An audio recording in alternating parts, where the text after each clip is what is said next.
The Republic: A Return. How Liberia was founded by freed slaves from America in 18. On a humid strip of West African coastline, a red, white, and blue flag rose into the wind. It looked familiar, but this wasn't an American colony, and it wasn't a European protectorate. This was something new, a country carved out by the dreams of people who had once been enslaved, freed African Americans returning to Africa. Its name was Liberia, the land of liberty, and its story is one of hope, contradiction, identity, and legacy. A story that began not with a revolution, but with a question asked in America: what do we do with a free, a nation imagined in two worlds? In the early 19th century, slavery still gripped the southern United States. But in the North, ideas of abolition and emancipation were rising. As more African Americans were freed or born free, debates exploded.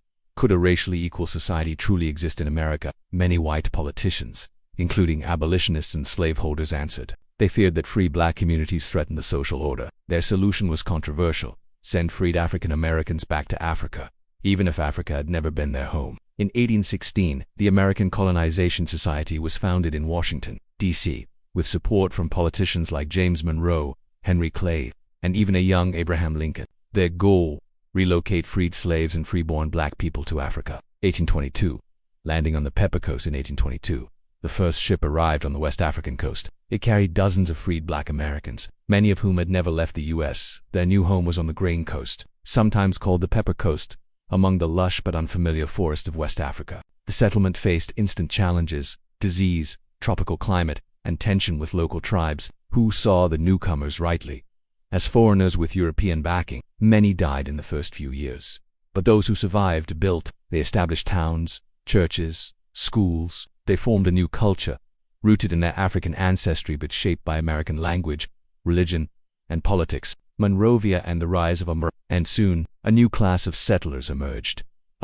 They brought Protestant Christianity, Western dress, and a deep belief in American-style republicanism. They spoke English, formed Masonic life, and believed in the mission of civilizing their African neighbors, a view that mirrored the racial superiority they themselves had escaped. The irony was sharp.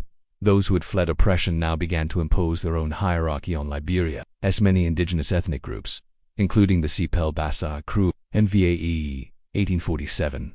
Independence declared. On July 26, 1847, Liberia officially declared independence. Its first president, Joseph Jenkins Roberts, was a free-born black Virginian and merchant. He became the first black head of state in modern African history. The Liberian flag was modeled after the American one, with a single white star, symbolizing a lone black republic on a continent still ruled by European empires. It was a proud moment, but the divisions ran deep. The new nation had liberty in its name, but inequality in its structure. A nation of two histories for over a century. Power in Liberia remained in the hands of Americo-Liberians, who made up less than 5% of the population. The vast majority, indigenous Africans, were excluded from political life, denied education, and taxed heavily. The Americo-Liberians saw themselves as guardians of progress, but they also created a political elite, a closed circle that looked inward and upward, not outward and across. This internal divide would simmer and eventually explode in 1980 with a coup led by Samuel, the first indigenous leader to take power,